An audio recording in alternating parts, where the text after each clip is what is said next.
Good morning, students. Today we will start chapter 8 Transport and Communications.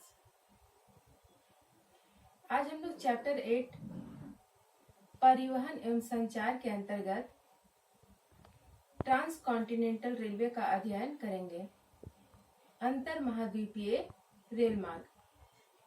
तो सबसे पहले हम लोगों को जानना है कि अंतर महाद्वीपीय रेल मार्ग क्या है। एक महाद्वीप को एक छोर से दूसरे छोर तक जोड़ने वाले रेलवे लाइन को अंतर महाद्वीपीय रेल मार्ग कहा जाता है। इसे हम लोग मैप में समझेंगे। ये मैप एशिया का है, यूरोप एंड एशिया का। तो मान लिया जाए ये एक कॉन्टिनेंट है, एशिया कॉन्टिनेंट है। तो एशिया कॉन्टिनेंट के ये पूर्वी भाग है एवं यह पश्चिमी भाग है। तो एशिया कॉन्टिनेंट के पूर्वी भाग को यदि पश्चिमी भाग से रेलवे मार्ग के द्वारा कनेक्ट कर दिया जाए तो इसे हम कहेंगे ट्रांस कॉन्टिनेंटल रेलवे। या किसी भी महाद्वीप को उत्तर एवं दक्षिण, पूर्व एवं पश्चिम किसी भी भाग से एक कोने से दूसरे कोने को जोड़ने का कार्य करती है। यह समझने योग्य बात यह है, अंतर महाद्वीपीय रेल मार्ग, ट्रांस कॉन्टिनेंटल रेल मार्ग, एक महाद्वीप के अंदर ही एक भाग से दूसरे भाग को जोड़ने वाली जो रेल मार्ग है उसे अंतर महाद्वीपीय रेल मार्ग कहा जाता है। इसका उद्देश्य मुख्य रूप से प्रशासनिक, राजनैतिक एवं आर्थिक होता है। इन्हीं उद्देश्यों को ध्यान में रखकर इस तरह के रेलवे लाइंस का निर्माण किया जाता है। उदाहरण के तौर पे हम समझेंगे trans Siberian railway. Trans Siberian rail मार्ग जो है यूरोपीय रूस को साइबेरिया से जोड़ने के लिए बनाया गया ताकि साइबेरिया का आर्थिक विकास किया जा सके। इसी प्रकार जो है कनेडियन पैसिफिक रेलवे, इसके बनाने के पीछे एक शर्त यह थी कि ब्रिटिश कोलंबिया का कहना था कि वह राष्ट्रमंडल का सदस्य तभी बनेगा जब उसे पूर्वी भाग के साथ रेलवे लाइन के माध्यम से कनेक्ट किया जाए। तो फर्स्ट हम लोग जानेंगे trans Siberian railway. Trans Siberian rail मार्ग। ट्रांस साइबेरियन रेल मार्ग जो है एशिया के सुदूरवर्ती जो पूर्वी भाग है व्लादिवोस्टॉक से यह स्टार्ट होता है, आरंभ होता है और ये अनेक रेल मार्ग के अंतर्गत आने वाले स्टेशन से होते हुए लेनिनग्राद जो यूरोप का ही क्षेत्र है, यूरोपीय क्षेत्र के लेनिनग्राद, सेंट पीटर्सबर्ग को जोड़ता है जो कि पश्चिम भाग में स्थित है। यूरोप का यह पश्चिम भाग है एवं एशिया का यह पूर्वी भाग है। तो यह रेलवे मार्ग जो है व्लादिवोस्टॉक से आरंभ होकर सेंट पीटर्सबर्ग तक आती है और इनके प्रमुख रेल मार्ग के अंतर्गत Moscow, Kazan, Ufa, Chelyabinsk, Omsk, Novosibirsk, Irkutsk, चिता,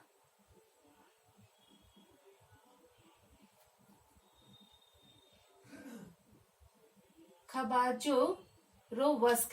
थोड़ा सा नाम ये जो है फ्रेंच नेम है, तो ये नाम आप लोगों को थोड़ा याद करना होगा।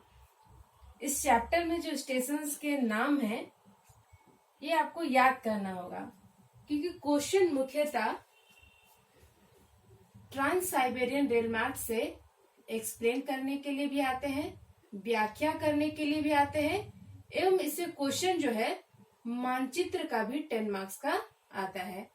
मानचित्र आपको एग्जाम के समय प्रोवाइड किए जाएंगे और आपको यदि क्वेश्चन आता है ट्रांस साइबेरियन रेल मार्ग को मानचित्र पर दर्शाएं, तब आपको इन सारे स्टेशनों को मानचित्र में दिखाना है कि यह रेल लाइन जो है कहाँ से आरंभ होती है, कहाँ समाप्त होती है। अब हम लोग डिटेल में जानेंगे ट्रांस साइबेरियन रेल मार्ग के बारे में। ट्रांस साइबेरियन रेल मार्ग या रेलवे यह विश्व का सबसे लंबा रेल मार्ग है, जो यूरोपीय रूस के पश्चिम भाग में स्थित सेंट पीटर्सबर्ग से एशिया रूस के पूर्व में स्थित व्लादिवोस्टोक तक 9,332 किलोमीटर लंबा है। ये सेंट पीटर्सबर्ग से व्लादिवोस्टोक तक जो है 9,332 किलोमीटर लंबा है एवं विश्व का सबसे लंबा रेल मार्ग है। इसका निर्माण जो है 1891 में आरंभ हुआ था एवं यह 14 वर्ष के बाद 1905 में बनकर तैयार हुआ।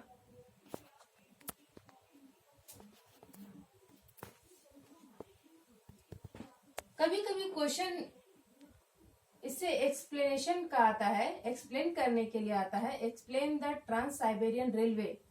यदि क्वेश्चन 5 मार्क्स का है तो आपका इसका इंट्रोडक्शन भी लिखना है, इनका इम्पोर्टेंस भी लिखना है।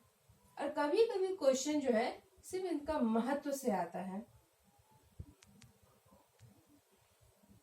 यह रेल मार्ग फिनलैंड की खाड़ी पर स्थित प्रसिद्ध बंदरगाह तथा महत्वपूर्ण नगर सेंट पीटर्सबर्ग से आरंभ होकर रूस की राजधानी तथा सबसे बड़े नगर मॉस्को तक जाता है एवं यह प्रमुख स्टेशनों से होता हुआ, स्टेशन के नाम आपको याद करने होंगे।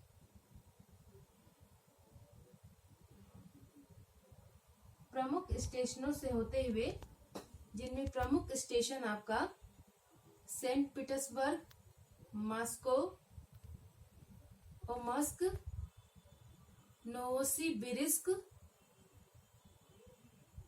इर्कट्स्क,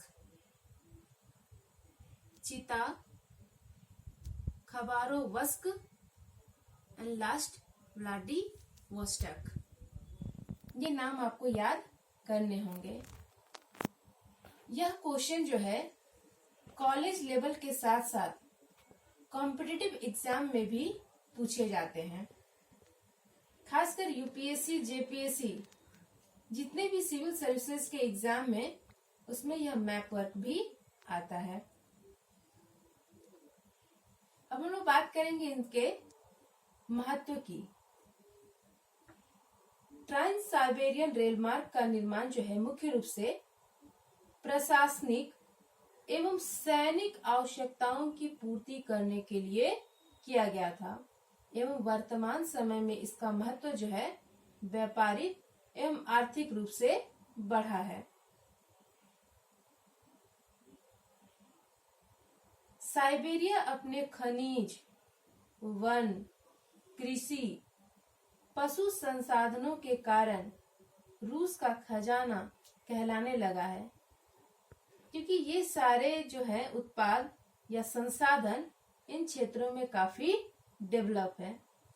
इन संसाधनों पर अनेक वस्तुएं आधारित हैं, जिनमें कोयला, धातु, लकड़ी, लुगदी, चमड़ा, मक्खन, गेहूं इत्यादि महत्वपूर्ण है एवं इन वस्तुओं को इस रेल मार्ग के द्वारा जो है यूरोपीय क्षेत्र में भेजी जाती है। और वहां पर पिछले क्लास में हम लोगों ने पढ़ा है कि यूरोपीय क्षेत्र में सबसे ज्यादा इंडस्ट्रियलाइजेशन हुआ है, औद्योगिकरण अधिक हुआ है और इस क्षेत्र से निर्मित वस्तुओं को वापस साइबेरिया वाले क्षेत्र में भेजा जाता है।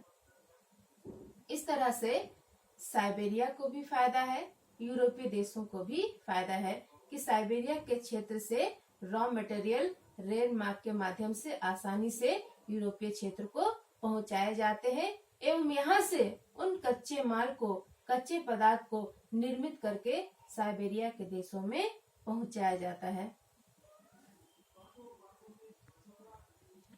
नेक्स्ट वीडियो में हम लोग नेक्स्ट जो रेल मार्ग है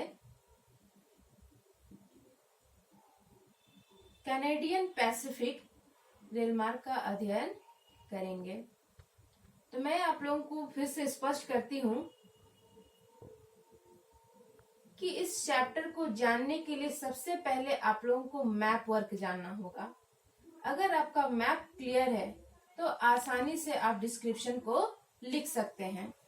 जैसे यह एशिया यूरोप के उत्तरी भाग में आर्कटिक ओशन की स्थिति मिलती है, पश्चिम भाग में बाल्टिक सागर, इसके साउथ में कैस्पियन सागर एवं इसके पूर्वी भाग में पैसिफिक ओशन, प्रशांत महासागर की स्थिति मिलती है। और यह स्टेशन सेंट पीटर्सबर्ग से होता हुआ विभिन्न